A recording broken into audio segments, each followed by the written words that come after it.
Thomas, here's a neat salvia, turquoise. Salvia bolulata. It's again from Peru, and not really in cultivation. We sold some in the garden, and I've never seen it in the trade. I've got lots of begonias. Begonias, it turns out, pretty much thrive. These are just cuttings I took and stuck in the pot and from other bigger ones, and they made it, and they're blooming.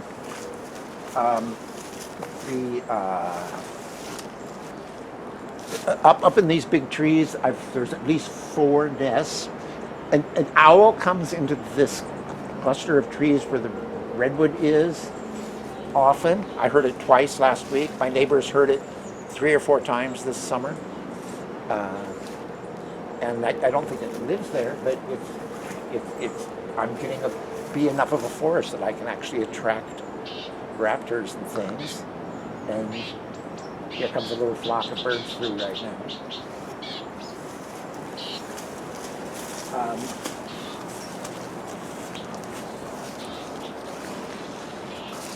This is another form of agapanthus, this deciduous one it dies to the ground in the wintertime, and the flowers always hang down. Here's another odd salvia from Peru, Salvia lineata. And I also have a lot of rare rhododendrons, which are cloud forest. And it's kind of weird, there's not one in bloom right now. There usually is flowers on at least 1 or 2 of them. Well, here's one little flower. But, and then I got a lot of melostomes in the melostome family. I've got a lot of cufeas.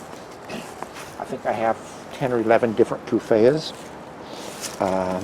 And they come in. The common one, which has been in the houseplant trade for 200 years, is this thing. But it's a lovely cufea anyway. Cufea ignea. But that's the only one that you can buy in the old days at a nursery. Now, nurseries have begun to realize what neat things they are, and so there's a nursery here in Berkeley that sells maybe 6 different species of cufeas. So, anyway, that's my biggest agapanthus over there. I think I had a stem one year that was 7 foot tall. Jeez. That stem this year is probably only about 6. So Don, somehow in this little Richmond plot, you have perennials, you got annuals, you got geophytes, bulbs, you got stuff from all over the world here. And shrubs and big trees. And they all somehow, they're happy. They're happy they're coexisting. Yeah, they coexist and they're friends with each other, and none of them, I mean, I'm constantly nipping and editing and keeping something from crowding out other things. Like this is a lovely Plectranthus, which is now a coleus. Had his name changed from Plectranthus argenteus to coleus, because here's some fairly rare orchids that need full sun, and if this thing gets over there too far, I just cut it off and use it for a cutting, or don't worry about it because I've got quite a few of them all over the place. I have quite a few natives stuck in here. This is our native Nimulus. That little Melva thing is our one of our native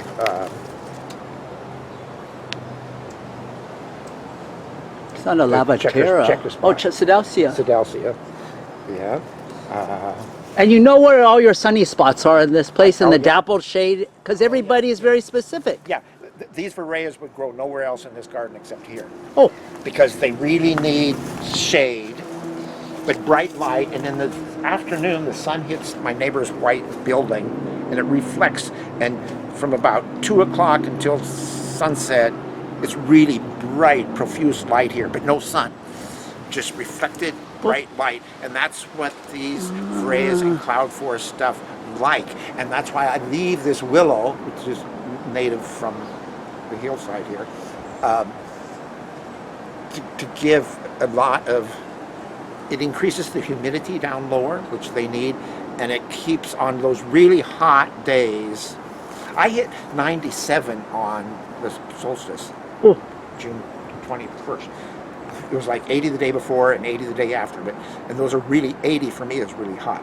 But I hit 97 and lots of stuff burnt. I was really shocked. Some native stuff burnt. My native ribes was still in pretty good shape. All the leaves just fried, turned brown. I have a native oak that had a branch that was fresh new growth. It all fried. So none of my rays or anything suffered because I got this all in shade and stuff.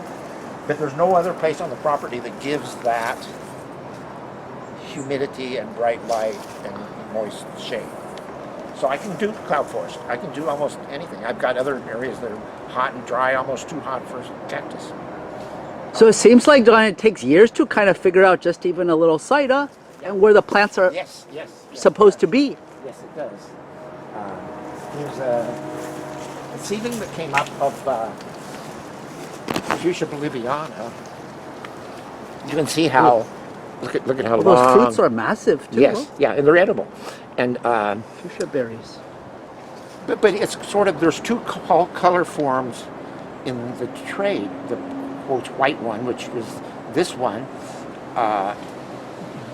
but the white one usually has a paler flower. So this is a seed that came up by itself. So I think it's somewhat of a new color form with that. Otherwise, that's a world. This is not a plant in danger of going extinct because it's a weed throughout the tropics.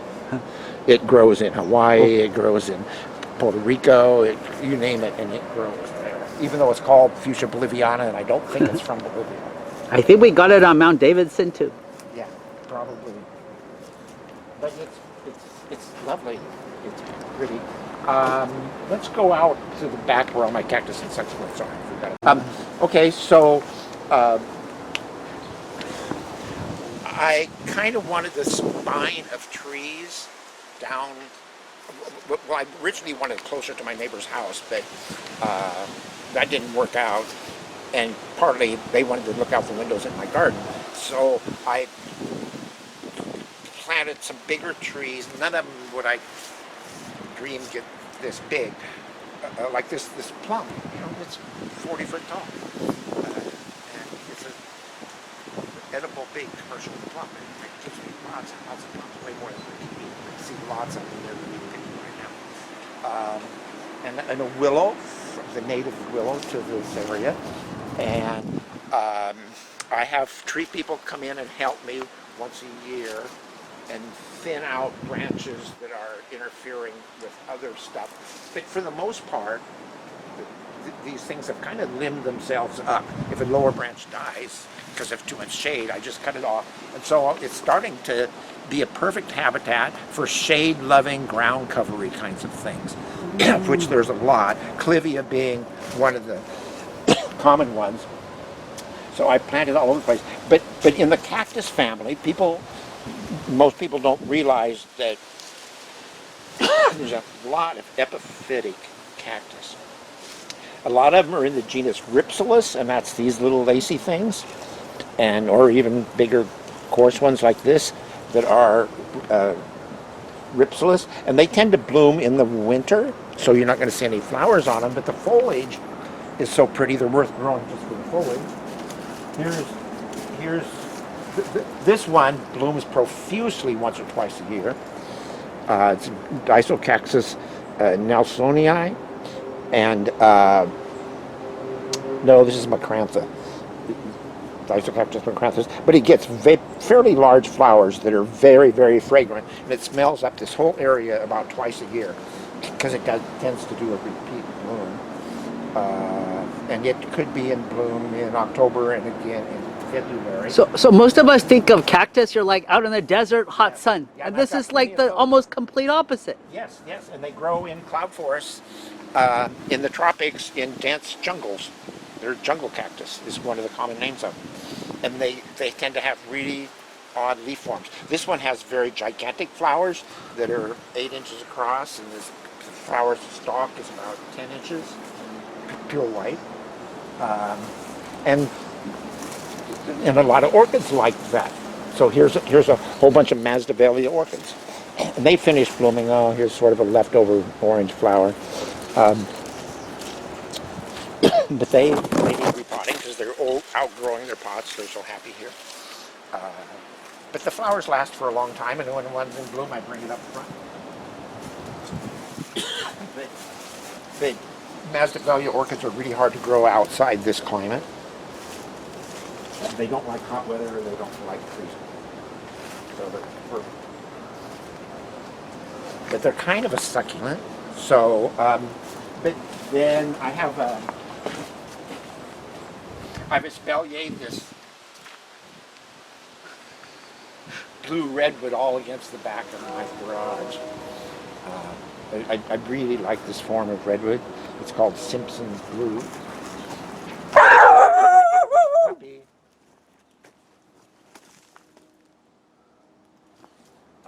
Let's look in this house for a minute. We go from that deep shade to here's one of my sunniest spots, so I'm doing tomatoes and sunflowers. Come here, so I'm out of Yes. And there's another agapanthus with the flowers that hang down. It's one of the deciduous ones. But I do get fairly cold in the wintertime, and I can get down to 30 many winters, and I've gotten down as low as 24 a couple of winters. And so this is one of my protected areas. So I have a lot of stuff in here that can take 32 degrees, but it can't take 24 degrees. So this is your protected greenhouse. Yes, this is my little protected, but I don't heat it or anything. And it's just a shed with a plastic roof, but it works as a greenhouse. And a lot of cactus and succulent kinds of things are here, and a lot of little, I really like little South African lithop things. So I find I can make them survive much, much better in here. And this pot is probably 6 years old. And Little babies. Yeah. But I can protect things from too much rain, which we don't have to these during this drought period. But we can go back to having a really wet winter, and then a lot of these cactus and succulent things would just rot off and die in the winter. So I have a lot of other cactus and succulents that I cover with plastic sheets in the wintertime to keep them from getting too wet. And you'll come in and to irrigate these manually time to time? I water in here twice a week. Oh. The begonias and stuff need watering fairly frequently. But the cactus and succulents don't mind being watered twice a week, but they need to be watered at least once every 2 weeks. But they'd survive. If my water was totally cut off, most of my cactus and succulent collection would survive. Most of the clivia would survive. They're amazingly drought tolerant. I've got a lot of aloes around. There's a big one back in there, but I probably have at least 25 different aloes. I mean, this is an amazing mix. Just this little scene here of all sorts of different stuff, isn't it? Yeah. You got your edibles and your ornamentals. That people call geranium, that pelargonium with the orange flowers there, that is supposed to be, at least that's how I got it, the true species from South Africa from which all the hybrid ones have been bred. And it's a big, tall, viney thing. Huh. But it's the parent that puts all the color into the commercial poached geraniums. So